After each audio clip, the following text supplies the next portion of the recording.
Hello viewers, welcome back to cook treat channel. ಹೇಗಿದ್ದೀರಾ?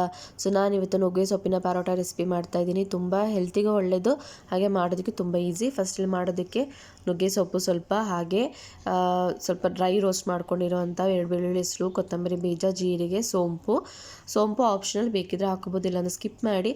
ಹಾಗೆ chilli flakes ಸ್ವಲ್ಪ ಖಾರಕ್ಕೋಸ್ಕರ, ಹಾಗೆ ಒಂದು ಸಣ್ಣ ಈರುಳ್ಳಿನ ಕಟ್ ಮಾಡಿ ಇಟ್ಕೊಂಡಿದ್ದೀನಿ. ಹಾಗೆ ಗೋಧಿ ಹಿಟ್ಟು, ಅರಿಶಿಣ, ಉಪ್ಪು, ಹಾಗೆ ಸ್ವಲ್ಪ ನೀರು. ತುಂಬ ಸಿಂಪಲಾಗಿ ಮಾಡ್ಕೋಬೋದು ಅಂತ ರೆಸಿಪಿ. ಈಗ ಡ್ರೈ ರೋಸ್ಟ್ ಮಾಡ್ಕೊಂಡಿರೋ ಅಂಥ ಎಲ್ಲ ಜೀರಿಗೆ ಅದನ್ನೆಲ್ಲ ಹಾಕಿ ಹಾಗೆ ಗ್ರೈಂಡ್ ಮಾಡ್ಕೊಂಡಿದ್ದೀನಿ, ನೀರೇನು ಹಾಕಬಾರ್ದು. ಸೊ ಈಗ ನಾನು ಸ್ವಲ್ಪ ನುಗ್ಗೆ ಸೊಪ್ಪು ಚೆನ್ನಾಗಿ ಇದನ್ನ ವಾಶ್ ಮಾಡಿ ಸ್ಟೈನ್ ಮಾಡಿ ಇಟ್ಕೊಂಡಿದ್ದೀನಿ. ಇದನ್ನ ಇನ್ನೂ ಗ್ರೈಂಡ್ ಮಾಡ್ಕೊಳ್ಳೋಕ್ಕೆ ಹಾಕೋಬೇಕು. ಹಾಗೆ ಸ್ವಲ್ಪ ನೀರು, ಅರಿಶಿಣ, ಉಪ್ಪು, ನೀರು ನೋಡ್ಕೊಂಡು ಹಾಕ್ಕೊಳ್ಳಿ. ತುಂಬ ಪೇಸ್ಟ್ ತುಂಬ ತೆಳುವಾಗಿ ಮಾಡೋದು ಬೇಡ. ಈಗ ರುಚಿ ಸ್ವಲ್ಪ ಉಪ್ಪು ಹಾಗೆ ಅರಿಶಿಣ ಹಾಕಿದ್ದೀನಿ ನಾನು. ಇದನ್ನೆಲ್ಲ ಗ್ರೈಂಡ್ ಮಾಡ್ಕೋಬೇಕು. ಗ್ರೈಂಡ್ ಮಾಡಿ ಆದಮೇಲೆ ಈಗ ನಾನಿಲ್ಲಿ ಗೋಧಿ ಹಿಟ್ಟಿಗೆ ಖಾರಕ್ಕೋಸ್ಕರ ಚಿಲ್ಲಿ ಫ್ಲೇಕ್ಸ್ ಹಾಕ್ತಾಯಿದ್ದೆ. ನೀವು ಹಸಿಮೆಣ್ಸಿನ್ಕಾಯಿ ಆದರೂ ಯೂಸ್ ಮಾಡ್ಬೋದು, ಇಲ್ಲ ಪೆಪ್ಪರ್ ಆದ್ರೂ ಯೂಸ್ ಮಾಡ್ಬೋದು. ಹಸಿಮೆಣ್ಸಿನ ಯೂಸ್ ಮಾಡೋದಾದರೆ ಮಿಕ್ಸಿ ಜಾರಿಗೆ ಹಾಕ್ಕೊಳ್ಳಿ, ಇಲ್ಲ ಸಣ್ಣದಾಗಿ ಕಟ್ ಮಾಡಿ ಬೇಕಾದರೆ ಹಾಕೋಬೋದು. ಈಗ ನುಗ್ಗೆ ಸೊಪ್ಪಿನ ಪೇಸ್ಟ್ ಏನಿದೆ ಅದನ್ನು ನಾನೀಗ ಗೋಧಿ ಹಿಟ್ಟಿಗೆಲ್ಲ ಹಾಕೋತಾ ಇದ್ದೀನಿ. ಹಾಗೆ ನೀರು ಹಾಕ್ತಾ ಇಲ್ಲ, ಫಸ್ಟ್ ಎಲ್ಲ ಮಸಾಲ ಗ್ರೈಂಡ್ ಮಾಡ್ಕೊಂಡು ಏನಿದೆ ಅದನ್ನೆಲ್ಲ ಹಾಕಿಬಿಟ್ಟು ಚೆನ್ನಾಗಿ ಎಲ್ಲ ಸ್ವಲ್ಪನೇ ಚೆನ್ನಾಗಿ ಎಲ್ಲ ಮಿಕ್ಸ್ ಮಾಡ್ಕೋಬೇಕು. ಹಾಗೆ ಕಟ್ ಮಾಡಿ ಇಟ್ಕೊಂಡಿರುವಂತಹ ಆನಿಯನ್ ಕೂಡ ನಾನಿಲ್ಲಿ ಹಾಕೋತಾ ಇದ್ದೀನಿ. ಸೊ ಇದಕ್ಕೆ ಬೇರೆ ವೆಜಿಟೇಬಲ್ ಆ್ಯಡ್ ಮಾಡೋದು ಬೇಡ, ಯಾಕಂದರೆ ಮೇಯ್ನಾಗಿ ನುಗ್ಗೆ ಸೊಪ್ಪಿಂದೇ ರೆಸಿಪಿ ಆಗಿರೋದ್ರಿಂದ ನುಗ್ಗೆ ಸೊಪ್ಪು ಜಾಸ್ತಿ ಇಂಪಾರ್ಟೆನ್ಸ್ ಕೊಡಬೇಕಾ. ಹಾಗಾಗಿ ಸೊ ಹೆಲ್ತಿಗೆ ತುಂಬ ಒಳ್ಳೆಯದು. ಸೊ ಟ್ರೈ ಮಾಡಿ, ಡಿಫ್ರೆಂಟಾಗಿರುತ್ತೆ, ಟೇಸ್ಟ್ ಕೂಡ ಚೆನ್ನಾಗಿರುತ್ತೆ. ಹಾಗೆ ಮಕ್ಕಳಿಗೆ ಸ್ನ್ಯಾಕ್ಸಿಗೆ, ಲಂಚ್ ಬಾಕ್ಸಿಗೆಲ್ಲ ಕೊಟ್ಟು ಕಳಿಸ್ಬೋದು, ತುಂಬ ಚೆನ್ನಾಗಾಗುತ್ತೆ. ಸೊ ಬ್ರೇಕ್ಫಾಸ್ಟಿಗೆಲ್ಲ ತುಂಬಾ ರುಚಿಯಾಗಿರುತ್ತೆ, ಟ್ರೈ ಮಾಡಿ. ಈಗ ಆನಿಯನ್ ಎಲ್ಲ ಹಾಕಿದ್ದೀನಿ, ಇದೆಲ್ಲ ನಾನು ಚೆನ್ನಾಗಿ ಮಿಕ್ಸ್ ಮಾಡ್ಕೋತಾ ಇದ್ದೀನಿ. ನೀರು ಫಸ್ಟ್ ಹಾಕಿಲ್ಲ ನಾನು, ಬೇಕಿದ್ರೆ ಮಿಕ್ಸಿ ಜಾರಲ್ಲಿ ಇದ್ದು ಸ್ವಲ್ಪ ನೀರನ್ನು ಕೂಡ ಹಾಕಿ ಈ ರೀತಿಯಾಗಿ ಚೆನ್ನಾಗಿ ಎಲ್ಲನೂ ಮಿಕ್ಸ್ ಮಾಡ್ಕೋಬೇಕು. ನೋಡ್ತಿದ್ದೀರಲ್ವ, ಕಲರ್ ಕೂಡ ಎಷ್ಟು ಚೆನ್ನಾಗಿ ಕಾಣಿಸ್ತಿದೆ. ಯಾವುದೇ ರೀತಿ ಆರ್ಟಿಫಿಷಿಯಲ್ ಕಲರ್ ಯೂಸ್ ಮಾಡೋದೇ, ನುಗ್ಗೆ ಸೊಪ್ಪಿನ ಕಲರ್ ಎಷ್ಟು ಚೆನ್ನಾಗಿ ಕಾಣಿಸ್ತಿದೆ ನೋಡಿ. ಸೊ ರುಚಿ ಕೂಡ ಅಷ್ಟೇ ಚೆನ್ನಾಗಿತ್ತು. ಇದನ್ನೆಲ್ಲ ಸಣ್ಣದಾಗಿ ಉಂಡೆ ಮಾಡಿ ಇಟ್ಕೊಳ್ಳಿ, ಬೇಗ ಮಾಡ್ಕೋಬೋದು. ನಾನಿಲ್ಲಿ ತುಂಬ ದೊಡ್ಡದಾಗಿ ಮಾಡ್ತಿಲ್ಲ, ಸಣ್ಣದಾಗಿ ಮಾಡ್ತಾಯಿದ್ದೀನಿ, ಯಾಕೆಂದರೆ ಮಕ್ಕಳಿಗೂ ಇಷ್ಟ ಆಗಬೇಕು. ಹಾಗಾಗಿ ಸಣ್ಣ ಮಾಡಿದರೆ ಅವ್ರಿಗೆ ಕೂಡ ಇಷ್ಟಪಟ್ಟು ತಿಂತಾರೆ.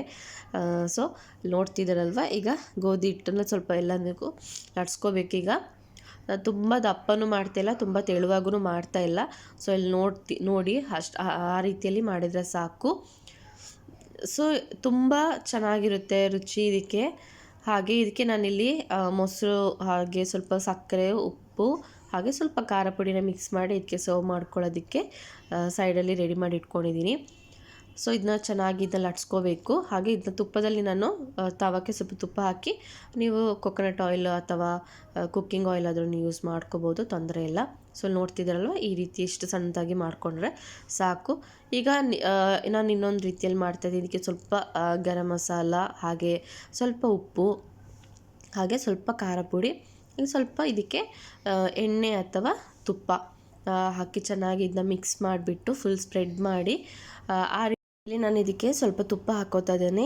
ಸೊ ಇದನ್ನೆಲ್ಲ ಹಾಕಿ ಚೆನ್ನಾಗಿ ಇದನ್ನ ಮಿಕ್ಸ್ ಮಾಡಿಬಿಟ್ಟು ಚೆನ್ನಾಗಿ ಸ್ಪ್ರೆಡ್ ಮಾಡ್ಕೋಬೇಕು. ಸೊ ನೋಡ್ತಿದ್ದೀರಲ್ವ, ಈ ರೀತಿ ಮಾಡಿದ್ರೂ ಇನ್ನೂ ಒಂಥರ ಟೇಸ್ಟ್ ಇರುತ್ತೆ, ಯಾಕೆಂದರೆ ಆಲ್ರೆಡಿ ನಾವು ಗೋಧಿ ಹಿಟ್ಟಿಗೆ ಈರುಳ್ಳಿ, ಹಾಗೆ ಚಿಲ್ಲಿ ಫ್ಲೇಕ್ಸ್, ಉಪ್ಪು ಎಲ್ಲ ಹಾಕಿರೋದ್ರಿಂದ ಈಗ ಪುನಃ ಈ ರೀತಿ ಮಾಡಿ ಇನ್ನೊಂದು ಲಟ್ಸ್ಕೋಬೇಕಾದ್ರೂ ಚೆನ್ನಾಗಿರುತ್ತೆ. ಸೊ ಟ್ರೈ ಮಾಡಿ, ಇದನ್ನು ಕೂಡ ಎರಡು ಚೆನ್ನಾಗಾಗುತ್ತೆ.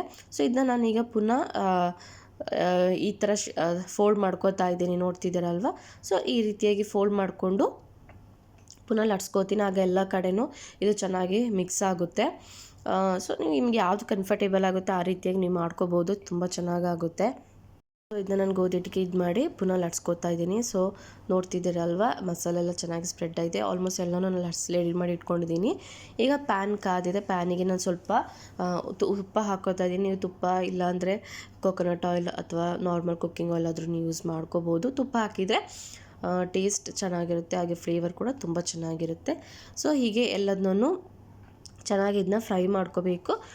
ಒಂದು 4 to 5 ಮಿನಿಟ್ಸ್ ಚೆನ್ನಾಗಿದು ಬಾಯ್ಲ್ ಆದರೆ ಸಾಕು. ನೀವು ಚಪಾತಿ ಎಲ್ಲ ಯಾವ ರೀತಿಯಲ್ಲಿ ಮಾಡ್ಕೋತೀರೋ ಅದೇ ರೀತಿಯಲ್ಲಿ ಮಾಡಿಕೊಂಡ್ರೆ ಸಾಕು. ಚೆನ್ನಾಗಿ ಇದನ್ನ ಇದು ಮಾಡ್ಕೋಬೇಕು, ಚೆನ್ನಾಗಿ ಬಾಯ್ಲ್ ಆಗಬೇಕು. ಹಾಗಾಗಿ ಯಾಕೆಂದರೆ ನುಗ್ಗೆ ಸೊಪ್ಪನ್ನ ನಾವು ಹಾಗೆ ರಾ ಆಗಿ ಪೇಸ್ಟ್ ಮಾಡ್ಕೊಂಡಿದ್ದ ಇಲ್ಲಿ ಚೆನ್ನಾಗಿ ಅದನ್ನ ಬಾಯ್ಲ್ ಆಗಬೇಕು. ಸೊ ನೋಡಿ, ಒಂದು ಸೈಡ್ ಆಲ್ರೆಡಿ ಚೆನ್ನಾಗಿ ಬಾಯ್ಲ್ ಆಗಿದೆ. ಈಗ ಇನ್ನೊಂದು ಸೈಡ್ನ ಟರ್ನ್ ಮಾಡಿ ಹಾಕೋಬೇಕು. ಎಲ್ಲನೂ ಅದೇ ರೀತಿ ಮಾಡ್ಕೊಳ್ಳಿ. ನಿಮ್ಗೆ ಯಾವ ಶೇಪ್ ಬೇಕೋ ಆ ರೀತಿಯಲ್ಲಿ ಮಾಡ್ಕೋಬೋದು. ಹಾಗೆ ನನ್ನ ಚಾನಲ್ ಯಾರೆಲ್ಲ ಸಬ್ಸ್ಕ್ರೈಬ್ ಮಾಡಿಲ್ಲ, ದಯವಿಟ್ಟು ಸಬ್ಸ್ಕ್ರೈಬ್ ಮಾಡ್ಕೊಂಡು ನೋಡಿ, ಸಪೋರ್ಟ್ ಮಾಡಿ, ಆದಷ್ಟು ಶೇರ್ ಮಾಡಿ ನಿಮ್ಮ ಫ್ರೆಂಡ್ಸ್ ಫ್ಯಾಮಿಲಿ ಒಟ್ಟಿಗೆ. ಹಾಗೆ ಯಾರೆಲ್ಲ ಸಬ್ಸ್ಕ್ರೈಬ್ ಮಾಡಿ ಸಪೋರ್ಟ್ ಮಾಡ್ತಿದ್ರೆ ತುಂಬಾ ಥ್ಯಾಂಕ್ ಯು. ಹೀಗೆ ನೋಡಿ ವೀಡಿಯೋಸ್ ಸಪೋರ್ಟ್ ಮಾಡಿ. ಹಾಗೆ ನೀವು ಡಿಫ್ರೆಂಟ್ ಯಾವ ರೀತಿ ರೆಸಿಪೀಸ್ ಮಾಡ್ತೀರಾ ನುಗ್ಗೆ ಸೊಪ್ಪಿಂದ ಅದನ್ನೂ ತಿಳಿಸಿ ಕಮೆಂಟ್ ಬಾಕ್ಸಲ್ಲಿ, ನಾನು ಕೂಡ ಟ್ರೈ ಮಾಡ್ತೀನಿ. ಸೊ ತುಂಬ ಜನ ಸಪೋರ್ಟ್ ಮಾಡೋದಕ್ಕೆ ಥ್ಯಾಂಕ್ ಯು. ಹೀಗೆ ಸಪೋರ್ಟ್ ಮಾಡ್ತಾಯಿರಿ. ಇನ್ನು ಮುಂದೆ ಕೂಡ ಆಲ್ಮೋಸ್ಟ್ ರೆಸಿಪೀಸ್ ರೆಡಿ ಆಗ್ತಾಯಿದೆ. ನೀವು ಈ ರೆಸಿಪಿನ ಬೆಳಗ್ಗೆ ಬ್ರೇಕ್ಫಾಸ್ಟ್ ಇಲ್ಲ ಮಕ್ಕಳಿಗೆ ಲಂಚ್ ಬಾಕ್ಸಿಗೆ ಕೊಟ್ಟು ಕಳಿಸ್ಬೋದು. ತುಂಬ ಚೆನ್ನಾಗಿರುತ್ತೆ. ಹಾಗೆ ಹೆಲ್ತಿಗೆ ತುಂಬಾ ಒಳ್ಳೆಯದು. ಆಲ್ಮೋಸ್ಟ್ ಇದರಲ್ಲಿ ಐರನ್ ರಿಚ್ ಇರೋದ್ರಿಂದ ಐರನ್ ಆಗಿರ್ಬೋದು, ವಿಟಮಿನ್ಸ್ ಆಗಿರ್ಬೋದು ತುಂಬಾ ಇದೆ. ಸೊ ಒಳ್ಳೆಯದು ಆರೋಗ್ಯಕ್ಕೆ. ಮಕ್ಕಳಿಗೆಲ್ಲ ಸೊಪ್ಪು ಕೊಟ್ಟರೆ ಹಾಗೆ ತಿನ್ನೋದಿಲ್ಲ. ಹಾಗಾಗಿ ಈ ರೀತಿ ಪರೋಟ ಎಲ್ಲ ಮಾಡಿಕೊಟ್ಟಾಗ ಅವರು ಖಂಡಿತ ತಿಂತಾರೆ, ಇಷ್ಟಪಟ್ಟು ತಿಂತಾರೆ. ಸೊ ಈ ರೀತಿ ಟ್ರೈ ಮಾಡಿ. ಹೆಲ್ತ್ ತುಂಬಾ ಮುಖ್ಯ ಎಲ್ಲರಿಗೂ ಅಲ್ವಾ. ಹಾಗಾಗಿ ಸೊ ಆಲ್ಮೋಸ್ಟ್ ರೆಡಿ ಆಗಿದೆ. ನಾನು ಇದಕ್ಕೆ ಖಾರ ಮೊಸರು ಮಾಡ್ಕೊಂಡಿದ್ದೀನಿ. ಸ್ವಲ್ಪ ಮೊಸರಿಗೆ ಸ್ವಲ್ಪ ಸಕ್ಕರೆ, ಸ್ವಲ್ಪ ಉಪ್ಪು, ಹಾಗೆ ಖಾರ ಪುಡಿ ಇಷ್ಟು ಹಾಕ್ಬಿಟ್ಟು ಚೆನ್ನಾಗಿ ಎಲ್ಲ ಮಿಕ್ಸ್ ಮಾಡಿಕೊಂಡು ಇದನ್ನ ಮೊಸರು ಜೊತೆ ತಿಂತಾಯಿದ್ರೆ ತುಂಬಾ ರುಚಿಯಾಗಿರುತ್ತೆ. ಸೊ ಮಿಸ್ ಮಾಡಬೇಡಿ. ನೀವು ಕೂಡ ಟ್ರೈ ಮಾಡಿ. ರೆಸಿಪಿ ಹೇಗಿತ್ತು ಅಂತ ಕಮೆಂಟ್ ಬಾಕ್ಸಲ್ಲಿ ತಿಳಿಸಿ. ಸೊ ನಾನು ಇನ್ನೊಂದು ರೆಸಿಪಿಯಲ್ಲಿ ನೆಕ್ಸ್ಟ್ ವೀಡಿಯೋದಲ್ಲಿ ಬರ್ತೀನಿ. Thank you so much. ಹೀಗೆ ಸಪೋರ್ಟ್ ಮಾಡ್ತಾಯಿರಿ. ಕ್ಯೂರ್ ಟ್ರೀಟ್ ಚಾನಲ್ಗೆ ಹೀಗೆ ಸಪೋರ್ಟ್ ಮಾಡಿ. ಫ್ರೆಂಡ್ಸ್ ಫ್ಯಾಮಿಲಿ ಒಟ್ಟಿಗೆ ಶೇರ್ ಮಾಡ್ಕೊಳ್ಳಿ. ಶೇರ್ ಮಾಡೋದನ್ನ ಮರಿಬೇಡಿ, ತುಂಬ ಚೆನ್ನಾಗಿರುತ್ತೆ. ಸೊ ಟ್ರೈ ಮಾಡಿ. Thank you for watching cure treat channel. ಹೀಗೆ ಸಪೋರ್ಟ್ ಮಾಡಿ. Thank you so much.